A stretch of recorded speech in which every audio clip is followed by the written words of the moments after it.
Organise केला पेडण्या खातीर. पेडणे कृषी प्रधान तालुको असल्या कारणान आमी प्रेफरन्स म्हणून पेडण्याक दिल्लो आसा आनी तेतूनच्यान कन्सेप्ट असो आहा की शेतकऱ्यांचो बाजार जो फार्मर बाजार म्हणटा तेतूनच्यान शेतकरी आपले वेगवेगळी प्रोडक्ट जे आसा ते विकपाक हाडटात आनी तेतूनच्यान तेंचो सेल जाता आनी ते डायरेक्ट कंज्युमरा खातीर उपयोग जाता आनी फायदो जास्तीत जास्त जावंक शकता. मागीर दुसरें जें आसा न्हय तांकां जी वेगवेगळी लागणारी इनपुट्स आसा जी बेजिकली विश मुक्त जी ऑर्गेनीक बेस्ड आसा ती इनपुट्सांची हांगासर दालना आसा आनी तेतूनच्यान बियाणी बायो फर्टिलायझर ही वेगवेगळ्या तरेची हांगासर अवेलेबल केल्लेली आसा. आमच्या पेडणे तालुक्यात म्हाका हे 2 दिसाचे जे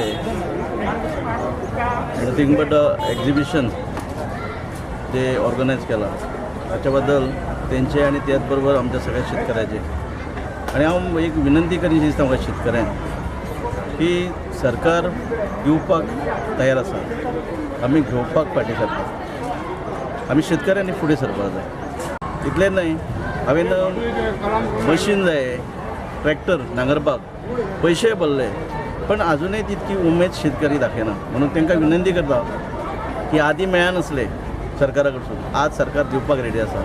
सगळ्याक शेत लावपाक रोवपाक त्या बरोबर लुवपाक प्लस पिकलेले भात घेवपाक घेता आनी सबसिडी दिता. हे सगळ्याचो फायदो शेतकरी घेवप. आज जे शेतकरी लोक आसा ती अनेक कृषी खात्याच्यो सरकारच्यो योजना आसता पण त्या योजनांची योग्य जी माहिती जाय, योग्य जी प्रत्यक्ष तांकां कशी वापर करचो हेचें ज्ञान जाय ते अशा मेळाव्यांसूनच मिळू शकता.